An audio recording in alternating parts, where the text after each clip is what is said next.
नमस्ते बच्चों। आज हम पढ़ेंगे कक्षा 11 की हिंदी काव्य खंड से, जिसका शीर्षक है भरत महिमा। भरत महिमा, जैसा कि आपको पता है, ये गोस्वामी तुलसीदास द्वारा रचित महाकाव्य से लिया गया है, जिसमें गोस्वामी तुलसीदास जी ने भरत जी के महिमा का वर्णन किया है। इसमें भरत जी के महिमा का वर्णन उस समय किया गया है जब वे वन को प्रस्थान किए हैं श्री रामचंद्र जी को लेने के लिए, वापस लाने के लिए। तो उस समय जंगलों में रहने वाली गांव की स्त्रियों ने भरत जी की महिमा का इसमें वर्णन किया है। जैसा कि आप जानते हैं, अगर गोस्वामी तुलसीदास जी ने रामचरितमानस का निर्माण नहीं किया होता तो शायद हम सब श्री रामचंद्र जी के आदर्श चरित्र और भरत जी के उत्तम चरित्र के बारे में नहीं जान पाते। तो आइए देखते हैं हम इस काव्य खंड में गोस्वामी तुलसीदास जी ने भरत जी की महिमा का वर्णन किस प्रकार से किया है। तो देखते हैं। पहले दोहा लिखा है। दोहे में तुलसीदास जी लिख रहे हैं, चलत पयादे खात फल पिता दीन तजराज, जात मनावन रघुबर भरत सरिस को आज। यहाँ तुलसीदास जी लिख रहे हैं, चलत पयादे खात फल। चलत पयादे, पयादे मतलब पैदल, खात फल जंगल में जा रहे हैं तो जंगल के फल फूलों को खाते हुए, खात फल फलों को खाते हुए, पिता दीन तजराज पिताजी के द्वारा दिए गए राज्य को त्याग करके, जात मनावन रघुबर श्री रामचंद्र जी को मनाने के लिए जाते हैं, अर्थात भरत जी। भरत सरिस को आज, भरत सरिस को आज, भरत के जैसा कोई आज, सरिस मतलब समान, भरत सरिस को आज, भरत के सरिस, भरत के जैसा कोई आज श्री रामचंद्र जी को मनाने के लिए जा रहा है। तात्पर्य कि इसमें ये कहना चाह रहे हैं कि जब राम को वन हो गया, वो वन को चले गए, भरत जी वापस आते हैं, तो जो अयोध्या में कैकेयी के द्वारा, माता कैकेयी के द्वारा जो उथल पुथल मचाया गया, उसको देख करके भरत जी बहुत नाखुश हुए। और नाखुश होते हुए उन्होंने अंत में यह निश्चय किया कि अब हम वन को जाएंगे और अपने ज्येष्ठ भ्राता श्री रामचंद्र जी को वापस लाएंगे।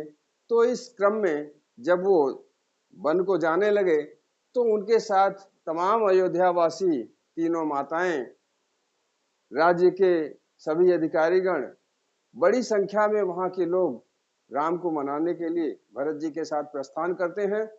तो इस विशाल जनसमूह के साथ जब भरत जी प्रस्थान करते हैं तो उसी के समय के लिए तुलसीदास जी ने यहाँ लिखा, चलत पयादे खात फल पिता दीन तजराज।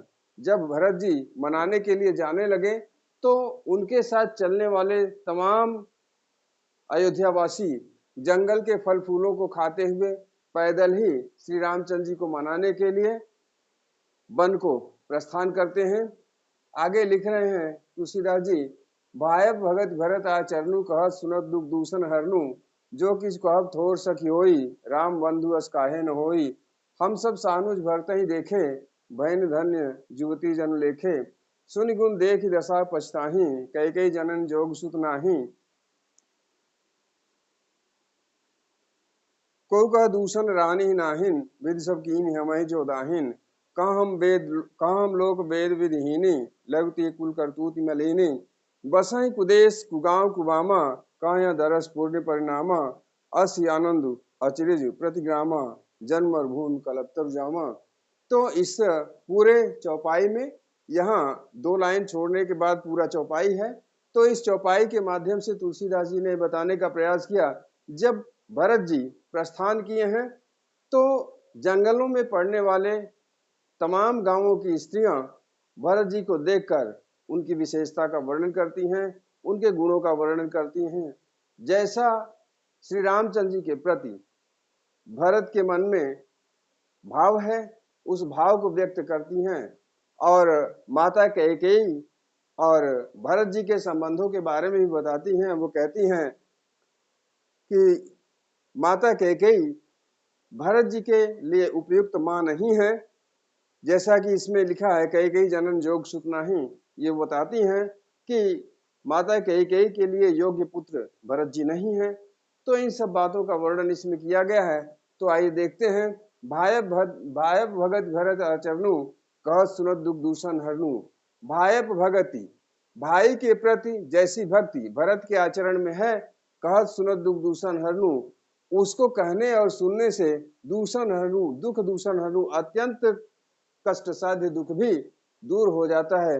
वो स्त्रियां आपस में बात कर रही हैं, जंगलों में निवास करने वाली स्त्रियां आपस में बात करती हैं और वो कहती हैं कि अपने बड़े भाई राम के प्रति भरत के आचरण में जैसा भाव है, उस भाव को व्यक्त करने से, उसको कहने से और सुनने से, कहत सुनत, उसको कहने से और सुनने से दुख दूषण हरनु, दूसरा कष्ट भी दूर हो जाते हैं।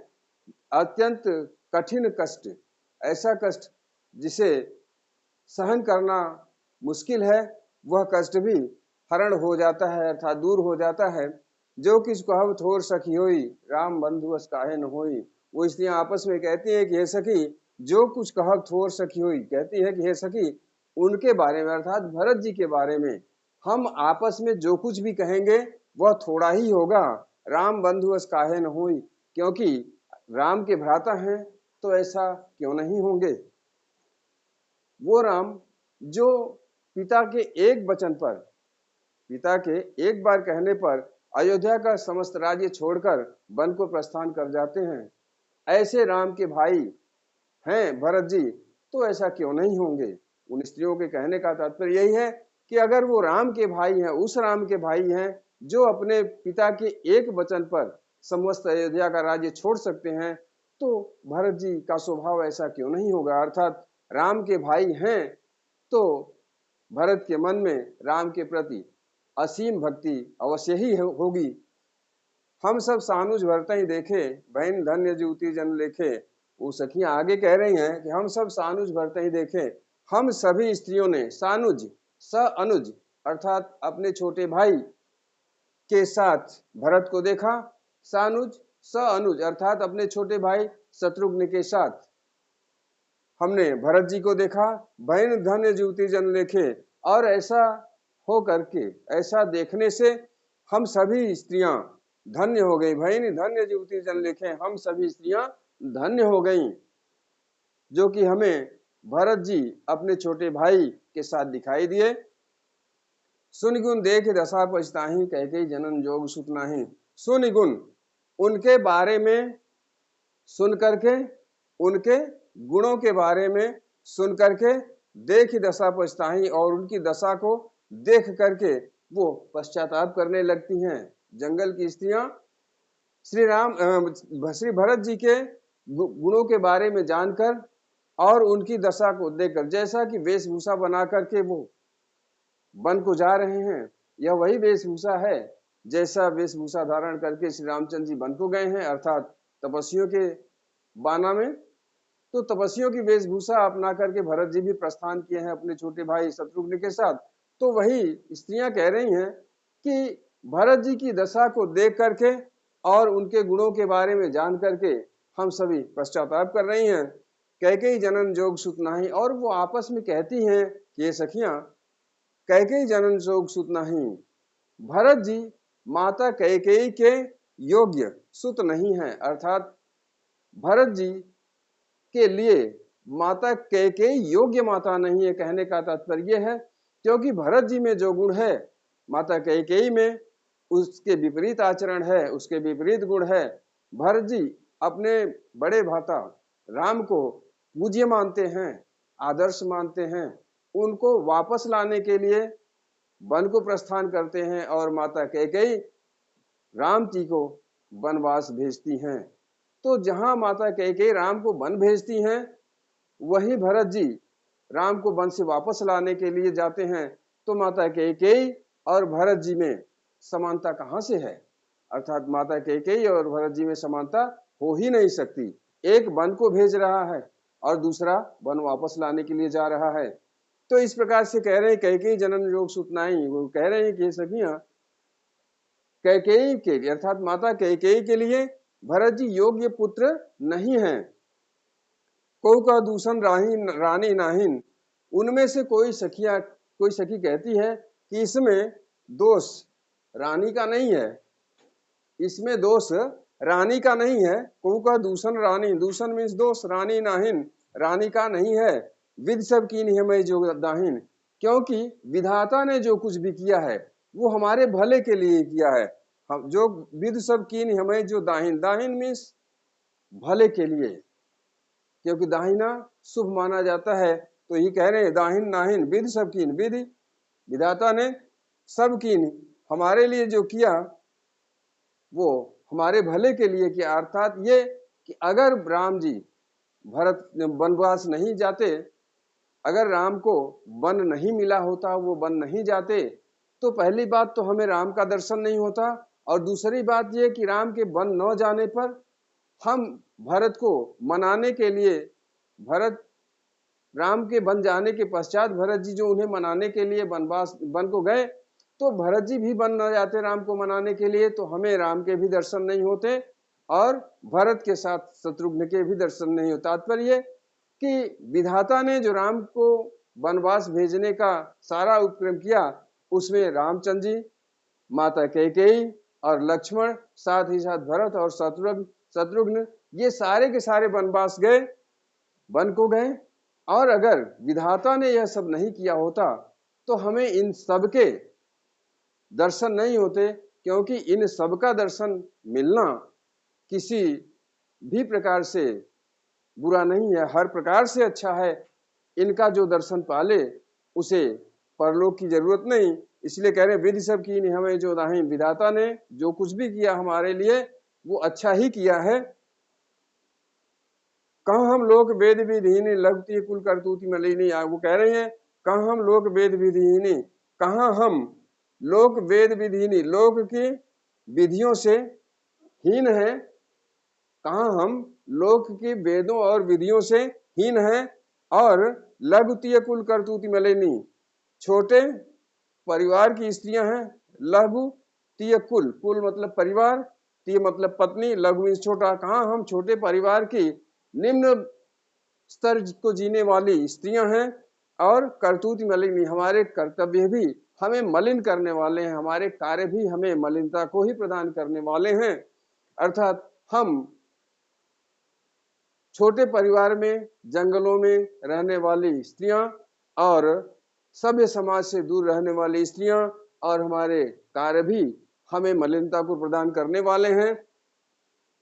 और बसाई कुदेश कुगांव कुमामा, और हम बसाई कुदेश बुरे देश में बसने वाली, अर्थात जंगलों में बसने वाली, कुगांव कुबामा जंगलों के बुरे स्थान में, बुरे गांव में बसने वाली स्त्रियां, कहाँ यह दरस पुण्य परिणाम, और कहाँ यह पुण्य कार्य के परिणाम स्वरूप मिलने वाला दर्शन, कहाँ यह दरस पुण्य परिणाम, कहाँ यह दर्शन जो कि किसी पुण्य परिणाम के स्वभाव परिणाम के फलस्वरूप मिलता है, किसी पुण्य कार्य के परिणाम स्वरूप मिलने वाला यह दर्शन, असी आनंद अचिनुज प्रतिगामा, ऐसा ही आनंद जंगल के प्रत्येक गांव में, असी आनंद अचरज प्रतिग्रामा, ऐसा ही आनंद और ऐसा ही आश्चर्य जंगल के प्रत्येक गांव में मिलता है, जिसे देख करके ऐसा प्रतीत होता है जन मरुभूमि कल्पतरु जामा, जैसे कि मरुभूमि में अर्थात मरुस्थल में कल्पतरु जामा कल्प वृक्ष उग आया हो, ऐसा प्रतीत होता है जैसे मरुस्थल में कल्प वृक्ष उग आया हो। कल्प वृक्ष अर्थात वह वृक्ष जो सभी मनोरथों को पूरा करने वाला है, सभी कामनाओं की पूर्ति करने वाला है। और तात्पर्य कवि ने जो यहाँ लिखा जन्म मरुभूमि कल्पतरु जामा, तो इसका ये मतलब है कि ऐसा प्रतीत होता है जैसे मरुस्थल में कल्प वृक्ष उगाया है। तात्पर्य कि राम, सीता, लक्ष्मण और उसके पश्चात भरत का समूचे जनसमूह के साथ प्रस्थान करना, और इन सभी लोगों का दर्शन करना जंगल वासियों के लिए किसी भी प्रकार से कल्प वृक्ष के दर्शन करने से कम नहीं है, क्योंकि कल्प वृक्ष हमारी सभी मनोरथों को पूरा करता है, और जिसे साक्षात श्री राम के दर्शन हो जाएं, भरत जी के दर्शन हो जाएं, उसकी कौन सी कामना अधूरी रह जाती है, अर्थात उसकी कोई कामना अधूरी नहीं रह जाती।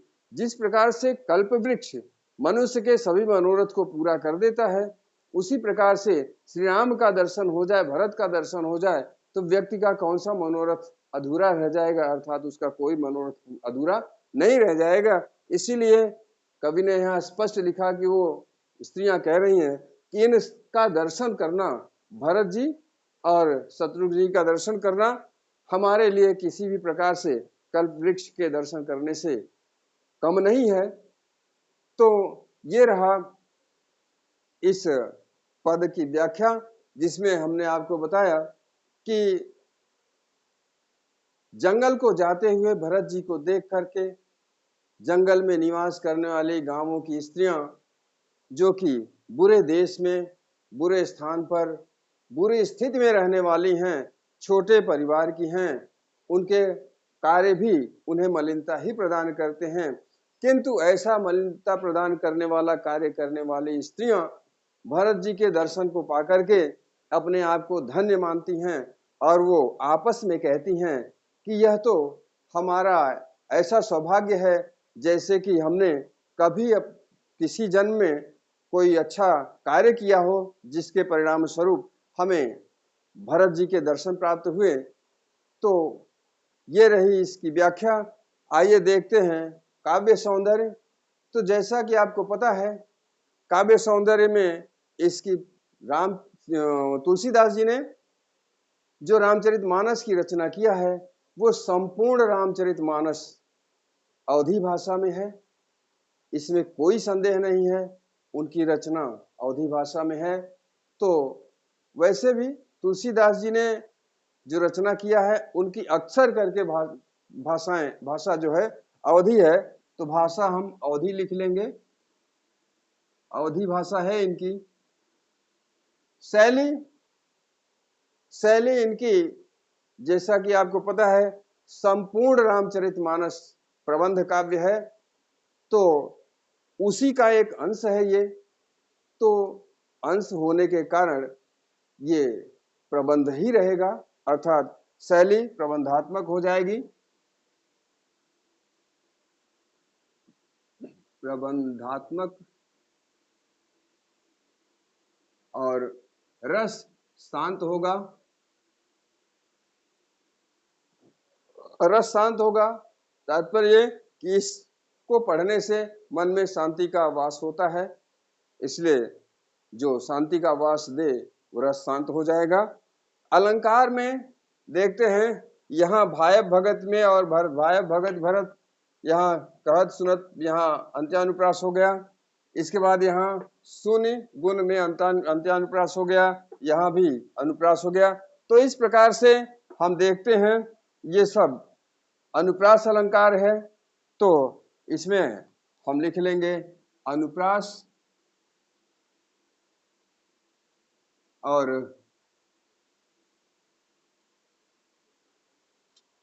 यहाँ पर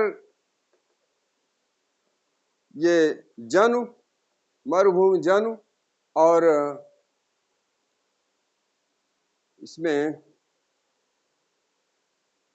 यहाँ भी है, निशान लगा ले रहे हैं, यहाँ जन और यहाँ दो जगह। ये उत्प्रेक्षा अलंकार है, इसमें अनुप्रास और उत्प्रेक्षा हो जाएगा।